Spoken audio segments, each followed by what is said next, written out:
Hi, this video will cover section 1.6, a library of parent functions. Our objectives will be to identify graph linear and squaring functions. We have already been working with the linear ones. Then to identify and graph cubic functions, square root functions, and the reciprocal function. We will also identify and graph step and other piecewise defined functions. Piecewise, you're already familiar with that. Perhaps we have only used examples of two pieces or having the domain divided into two cases. So we're going to include more cases there, and then the step function is also another piecewise function. We will also recognize graphs of parent functions. So each graph that was mentioned here on this slide, it does have a parent function, which is the simplest form of writing the equation. So of course, going back to a linear function, and if you recall, we did talk about the slope-intercept form of a linear function. And maybe we were still referring to them as equations, but they are functions. And from here, we call it the slope-intercept form. Perhaps we used to write it y equals mx plus b because we have the slope right here, and then we have the y-intercept, more specifically the y-coordinate of the y-intercept. So you could see how this b, which will be a number, it could be positive, negative, or it could also be 0. That would be the y-coordinate of the y-intercept. And by default, if it's on the y-axis, the x must be 0. M is the slope, which is the rate of change, and we have already done several examples of those.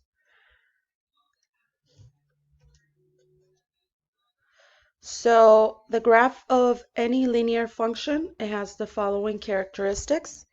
So the domain is all real numbers. So we could say that it is from negative infinity to positive infinity. Now, if m is equal to 0, or I'm sorry, does not equal to 0, then the range is set to be all real numbers as well. Now, why do we have that exclusion of 0? So if m equals 0, then you have a horizontal line. And the equation for a horizontal line, which is still a linear function, but more specifically it's called a constant function, it's going to be horizontal, like we have here. And let's pretend the equation there is y equals 3. So at that point, the range will only be the y value 3. So as a set, it will be y equals 3. Or just the 3 inside. So the graph that covers the horizontal line. The graph has an x-intercept if it is written in the y equals mx plus b. You could also find the x-intercept by taking the y-coordinate of the y-intercept, like you see here, taking the opposite, and then dividing it by the slope. So we'll do an example. If we have the equation y equals, well, we'll save the example for another slide. The graph is increasing. Well, let's just highlight this part. So that will be the x-intercept. You could also find it by equaling y to 0 and solving for x, which is, this is the shortcut for it, negative b over m, with the b being the constant and the m being the coefficient of the x. And if it's on the x-axis, by default, the y must be 0. Now, for the y-intercept, we will just use, if we have it already in that form, we will use that letter, I'm sorry, that number, and then the x will be 0 by default. So that will be the y-intercept. The graph is increasing if the slope is positive, meaning greater than 0. We already looked at this in previous sections. And then the graph will be decreasing whenever the slope is less than 0, which means negative. And then, of course, we have the case of the constant function, and that is when m is equal to 0, which is the example that I gave you right here, forms a horizontal line, and the equations are written with y equals to a number, and that is always for the horizontal lines with a slope equal to 0. Now, in this case, when we talk about vertical lines, those are definitely not functions, because if you have a vertical line, we already went over this, all the x values are repeating. So if we were to trace a vertical line over it, it will definitely not. So it will definitely touch the line at more than one point, more specifically, infinitely many points. And for this function, it doesn't matter what the x is, it could be a positive 2, and that 2 will be related to all y values. So in that case, we do not consider that a function. So only linear functions that have a positive slope, a negative slope, or a slope equal to 0.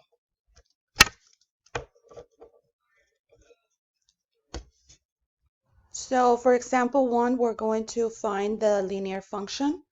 We're going to call it f. And for that function, we want the equation to satisfy these two conditions. So the first one says f of 1 equals 3. So that means that if x is equal to 1, the y value will be equal to 3. So with this one, we're going to create the point 1, 3. Now for the other f of 4 equals 0, we're saying that if x is equal to 4, then y is equal to 0, giving us the point 4, 0. So here we have x sub 2, y sub 2, and here we could call this x sub 1, y sub 1. So the first thing we must do, well, this was our first step, I guess. Then second step is going to be to find the slope with the slope formula, which is y sub 2 minus y sub 1 over x sub 2 minus x sub 1. So we're going to have m is equal to 0 minus 3 over 4 minus 1, and this will give me negative 3 over positive 3. So this tells me that the slope is going to be negative 1. Okay, our third step is going to be to use the point slope formula. So this is y minus y1 equals m times x minus x1. So we could use either point. It doesn't really matter which point you use, as long as you don't mix and match the x and the y from the other. Also, if you have positives, that will be easier. You're less likely to make a mistake if you have a double negative.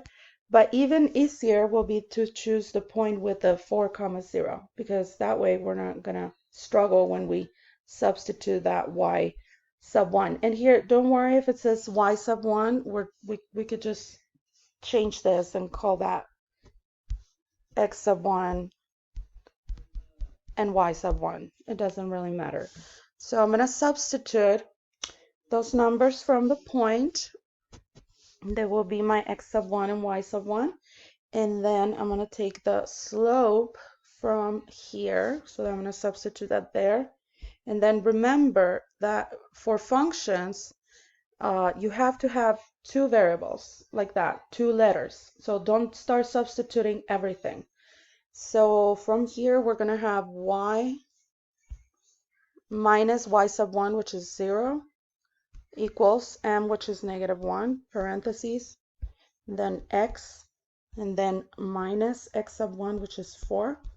And then from here, we're just going to simplify it. So y minus 0 will just be equal to y. And then we will have to distribute here. So negative 1 times x and negative 1 times 4. So that's going to give me negative 1x, and then negative times a negative, that will give me a positive 4. So just to simplify it a little bit further, we could just say y equals negative x plus 4. But so if you ever see it that way, you need to know that there is an invisible 1 as the coefficient. So that's what the negative x will represent. So if the question was, what is the slope? We already know it's negative 1. What is the y-intercept? So the y-intercept is going to become, we're going to use the 4. So 0, comma 4. And if we were asked to find the x-intercept, we can go the long way and solve for x by making y equal to 0. Or we could use the shortcut that we had on the previous slide. I'm going to actually go back and find it. So the one that we have here that says negative b over m. So let's try that. So b is 4. B is 4 and m is negative 1. And we need negative b over m. So negative b over m is going to be negative 4 over negative 1, which is positive 4. So then that is the x coordinate of the x-intercept, 4, and the y coordinate by default is 0 because we are on the x-axis. I just want to make sure I got the right formula. Yeah, negative b over m. Okay. All right, so let's move on to the next one. We already talked about the constant function. That is a special type of a linear function, constant function. And we call it that because well, if we look at the graph, you could see that it's not increasing nor decreasing. It's just constant. It's flat, horizontal line. And the equation for it will be f of x equals to a constant or a number, or we could say y equals to a constant. Same thing, and they are constant functions, and they are horizontal lines.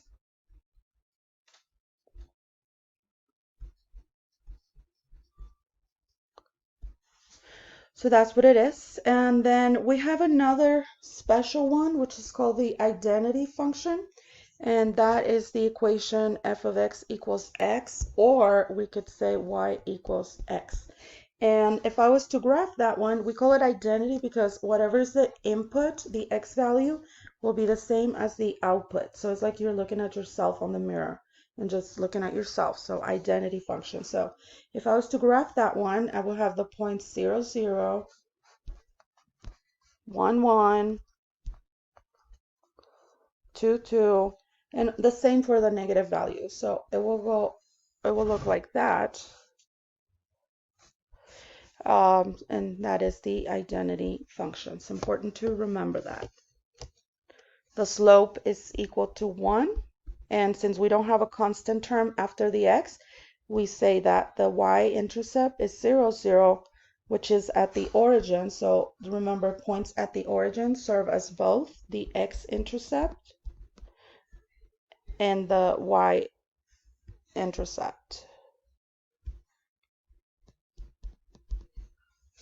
And before I move on, it's important to mention that the domain for both special functions, constant function and identity function, it is all real numbers. For the identity function, the range is all real numbers as well. And for the constant function, the range will just be, as we mentioned previously, the number c. So let's move on to our next slide.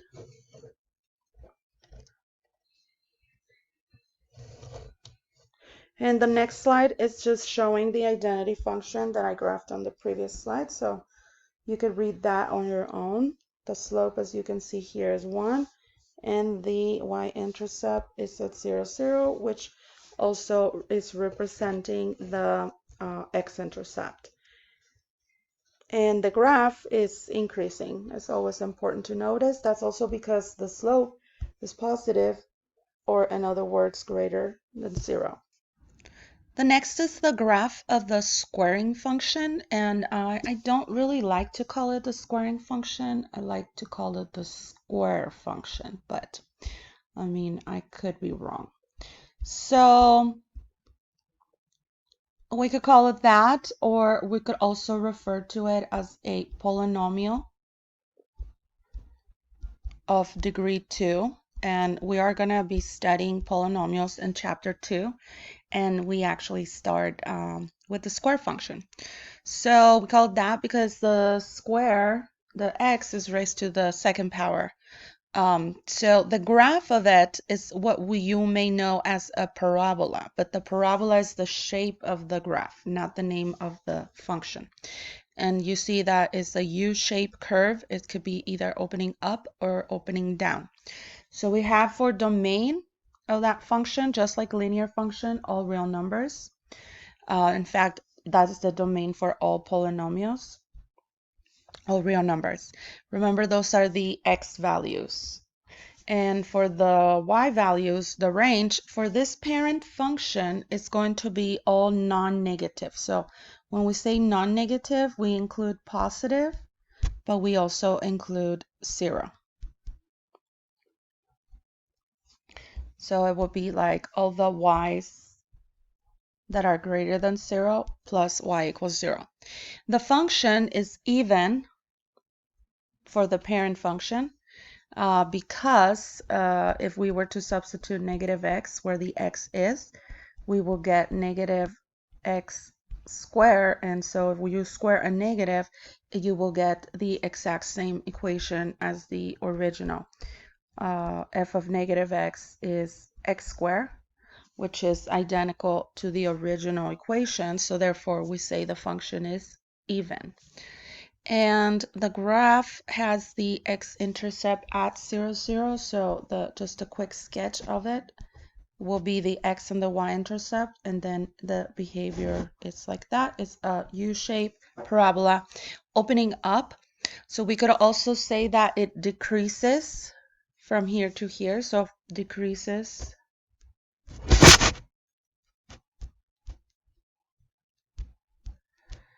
from negative infinity to 0, and then increases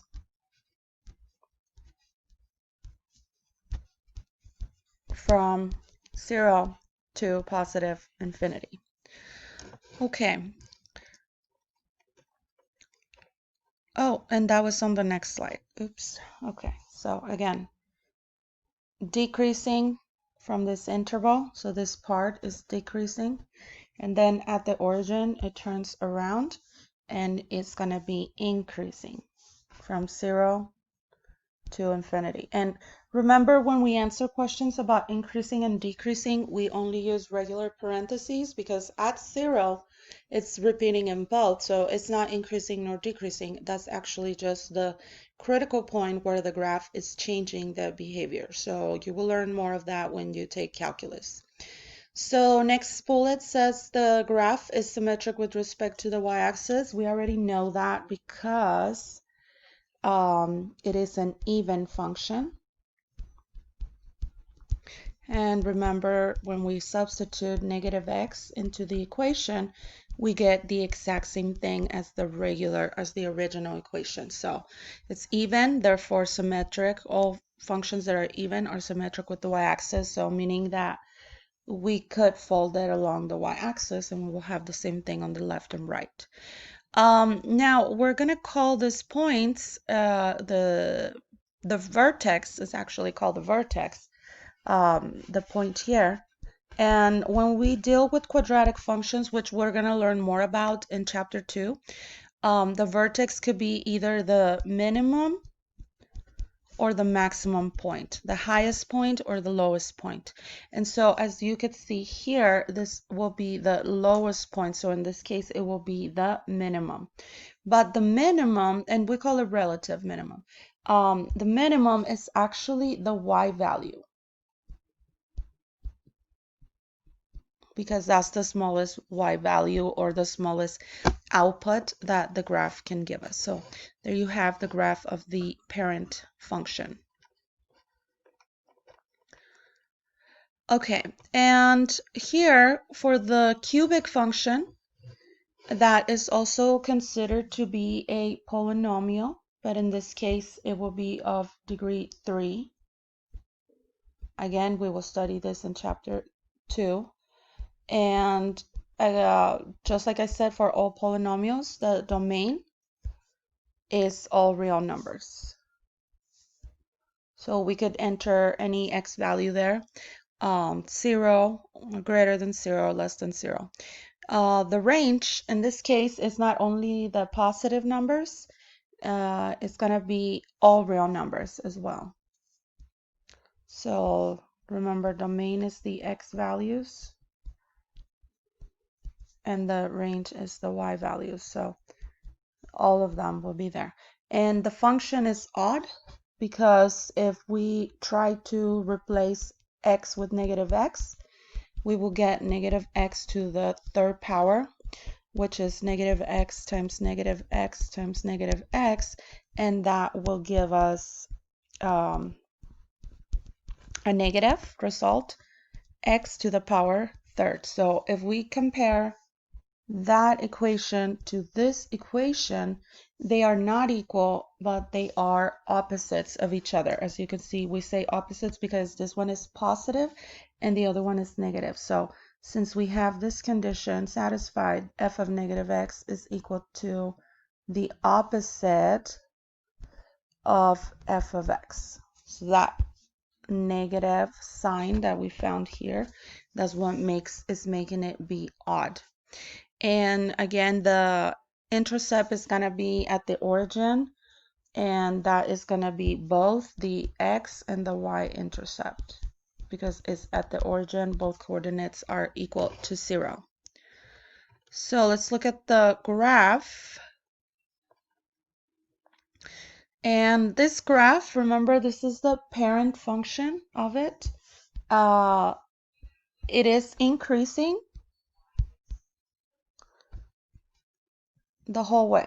I know it looks like maybe it's not, but it is increasing. And so it will be in the interval negative infinity to positive infinity, which happens to also be the domain of this graph. So you always read graphs left to right. So as you could see, as the x values get larger, we say they approach infinity. The y values are also approaching infinity. So as the x gets larger, the y value gets larger. It is increasing. If you had a little person here, this person will keep going up, like climbing or, I don't know, doing something. The graph is symmetric with respect to the origin because the function is odd. And that is on the previous slide. So it is an odd function. And there you have the graph. Now we're going to move on to the square root function. Just like the name says, we have it here. And this is part of the radical functions. So for this one, the domain is not going to be all real numbers, but it's going to be the numbers that you can actually put inside the square root. So those must be either 0 or positive. So we again say non-negative, all non-negative real numbers for the domain. So the domain as an interval, we could write it as from 0 to infinity. we always use parentheses with infinity. And in this case, x equals 0 is actually a valid number to enter into the square root function. So we're going to include the 0, and we denote that with the square bracket. The range of the function is also going to be the set of all non-negative numbers. So we say that the range is also from 0 to positive infinity. The graph has the x and y intercept at the origin, again, serving both purposes, and the graph is increasing as well.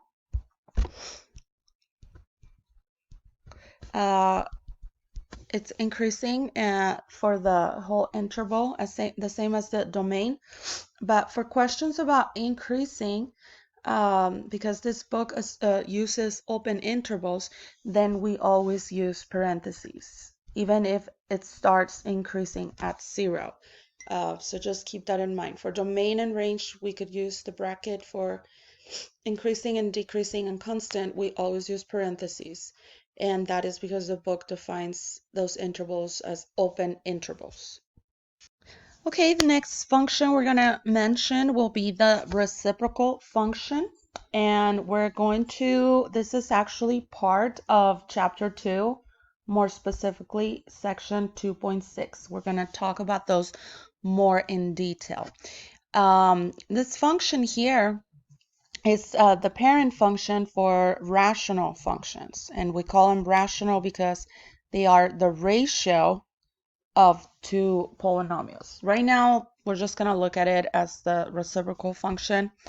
That's because if you enter, let's say, f of 2, you will get 1 over 2, which is 1/2 is the reciprocal of 2.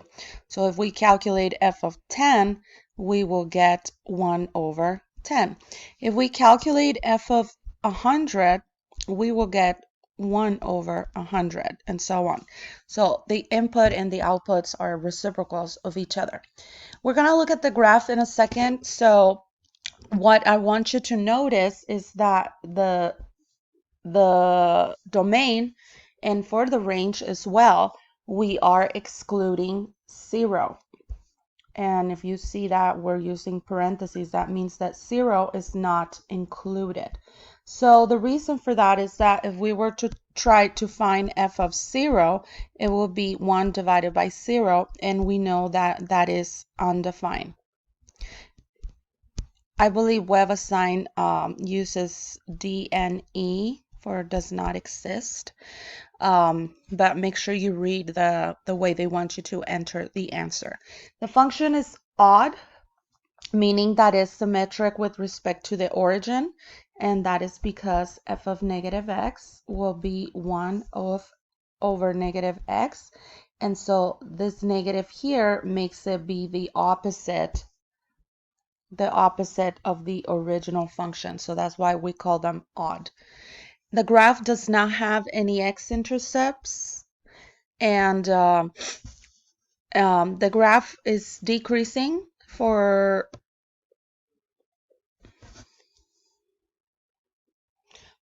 both intervals in which the domain is divided. So from negative infinity to 0 and from 0 to infinity. And we said that the graph was odd, so that makes it symmetric with respect to the origin. So let's look at the graph.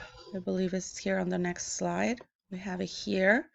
So as you could see, x is excluded from the domain, and also y equals 0 is also excluded.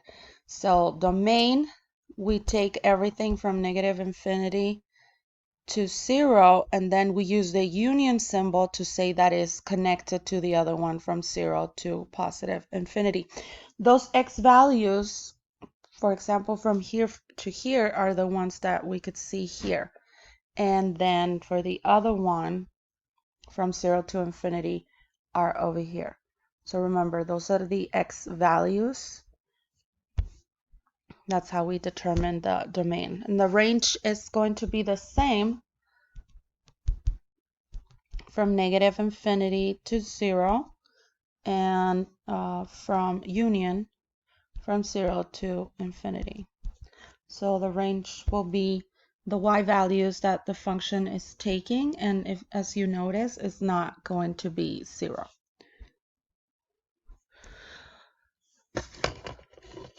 Okay, so the last one here that we're going to discuss is called the step function.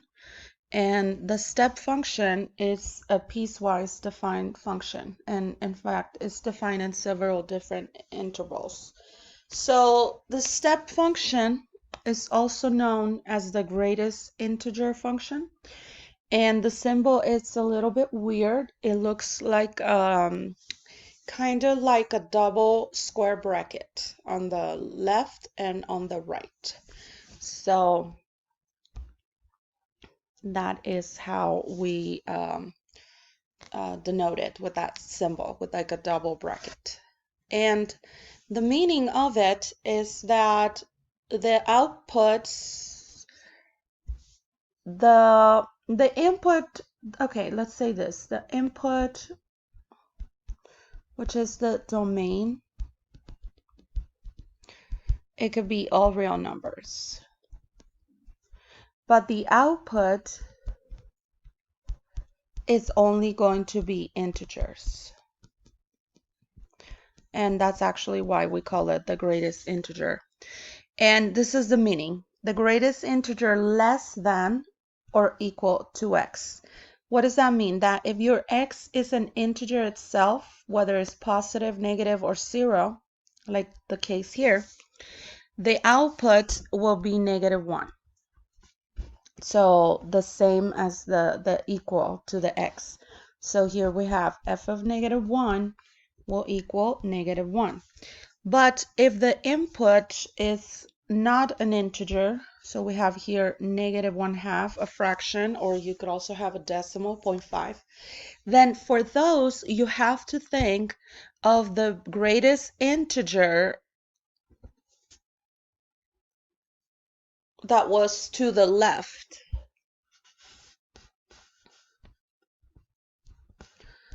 To the left. The greatest integer to the left of -1/2. So think of the number line.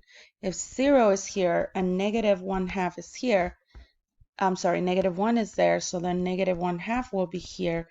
So then we have to think of the integer that will be right next to the left. Why? Because that was the greatest before we got there. So if I do another example, let's say f of positive 1/2. So if I have +1 here and positive 1/2 is here, then the answer for that will be the greatest integer that was before 1/2. So it's going to equal to 0.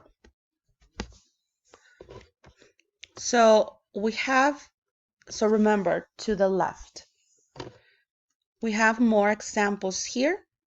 And so I'm going to show you with the number line. So let's draw a number line. Oh, that's not very straight. Okay, not that either. Okay, it's fine. So we have 0 here, and then let's place 1 here.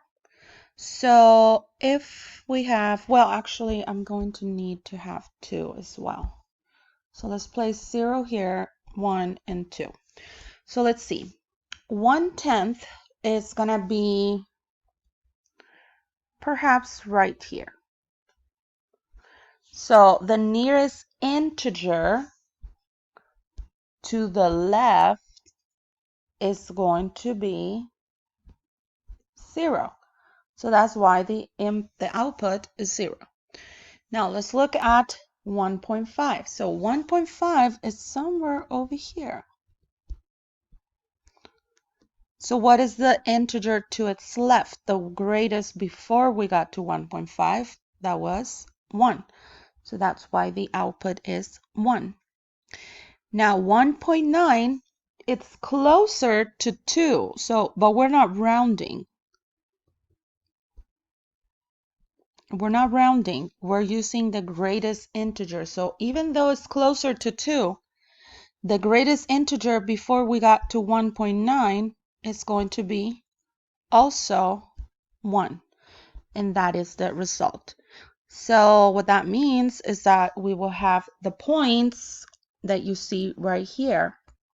Let's highlight this one. Let's highlight this one in green. So that would be somewhere here. And then we had the 1.5 comma 1. So that point is going to be located somewhere here.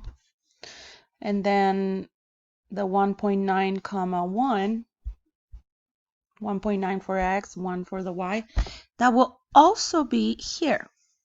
Now, if you see the function closer, so this was my point 1.5 comma 1, and then here's my point 1.9 comma 1, and then here we have the 0. No, what was it?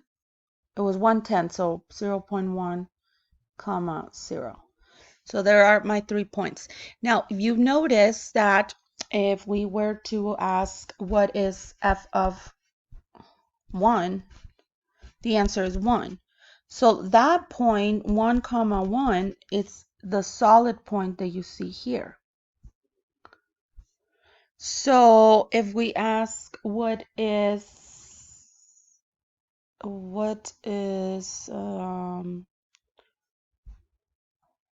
f of 2, that will be 2. Remember, if the input is an integer, the output is also an integer. So because of that, the point is here.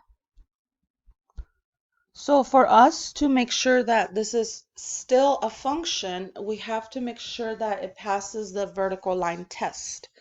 So for the vertical line test, if we trace a vertical line here, you see that it only touches 1 point. Why? Because the other point is an open circle.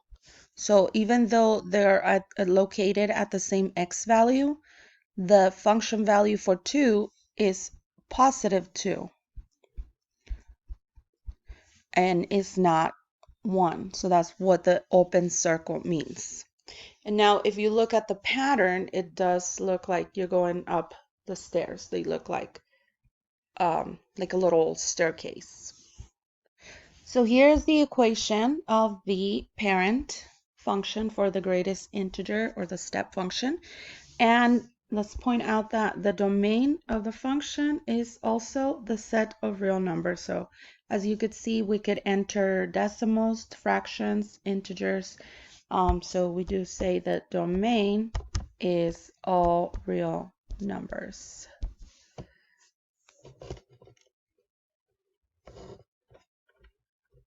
So the range of the function is going to be only the set of integers. So only positive and negative, of course, but only integers. So we could call it in set form, we could write it this way. Y such that y belongs to the set of integers. So that looks like a Z that represents the integers.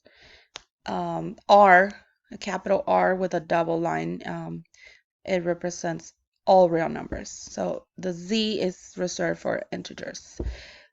Okay, the graph has a y-intercept at 0, 0, and since it is at the origin, it serves both purposes,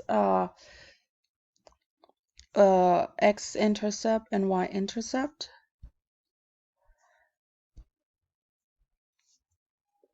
And the graph is constant between each pair of consecutive integers. So you could see the tiny horizontal lines. That's what it means that to be constant. And sorry about that.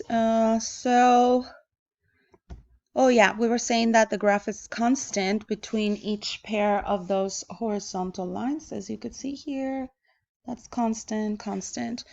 And remember how the open circle,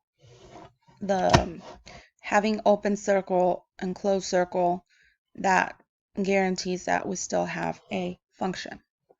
Okay, so we already show how it was constant between each pair of consecutive integers, and the graph jumps vertically 1 unit at each integer value of x, and that's why you see that behavior of the step pattern. So how can we evaluate the step function for this one? Let's do the example. So we will have f of -1. And so we have the double bracket here. And so that is going to be considered like one of the grouping symbols. So with your order of operations, by the way, multiplication and division have the same order. We just do whatever's on the left first.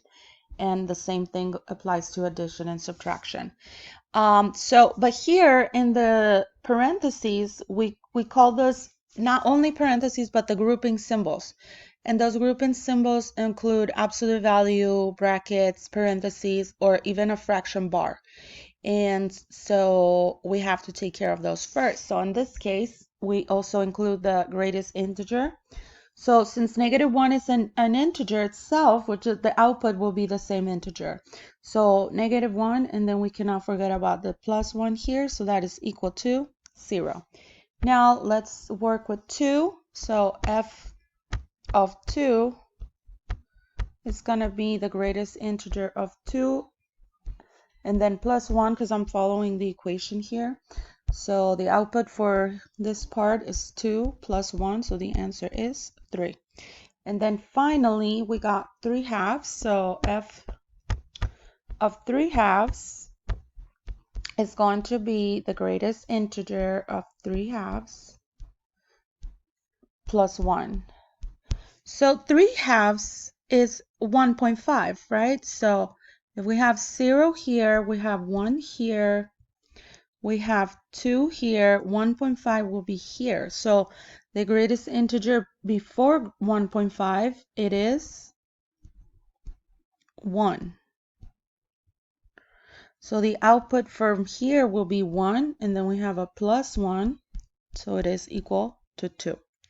So right there we have our 3 solutions. And here we have our graph. So we had first the point -1, 0.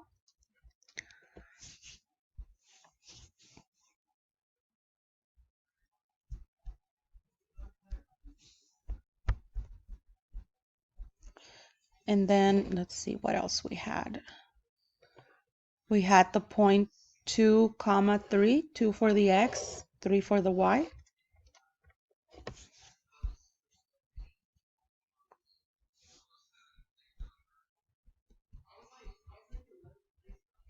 And then for 3/2 for x, the y value was a 2, so let's locate that one. 3/2, that's 1.5, so it was right here. So 3/2, and then the greatest integer was the 2. And that was because of the +1, okay? All right, so there are 3 points, the graph, and just to finish, we're just going to do a quick review of the parent functions. So we have the constant function right here. We went over that. Identity function is the parent function of the linear functions.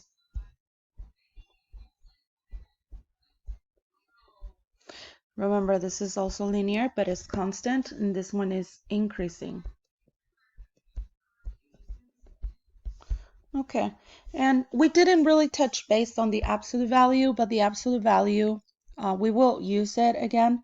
That is the equation. It looks like a V shape, and it is defined as a piecewise as well. I'm going to write it here.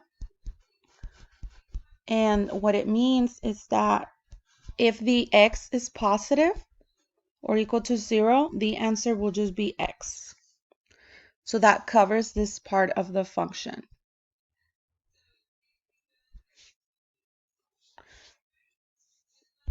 Whenever x is greater than 0. And then if the x is negative, so less than 0, then what we do is, like, let's say we enter f of -3. Or let's use -2 since we have that on our graph. So then the output for that number is going to be, since negative absolute value will turn into positive because we're measuring the distance from 0. So distance is positive, so then the output is positive 2. So what we're doing is like taking this number here and multiplying it by -1 so they can make a positive, because two negatives multiplying gives us a positive. So the equation is -x, like that. That's how the absolute value function is defined, using piecewise functions. Then we have the square root function. We did go over that, and that is here. Domain is from 0 to infinity, and so is the range. And then on our very last slide, we have the quadratic function. We went over that. Remember that we will continue studying those, also the cubic function and the reciprocal function or rational function. Those are all in chapter 2. And here we have the greatest integer function, which is the one we went over last. So please make sure that you start your homework, and if you have questions, you could message me. Send me the question through WebAssign, and then just send me a message through Remind so that I can go ahead and check it and answer your question as fast as I can. So thank you for watching.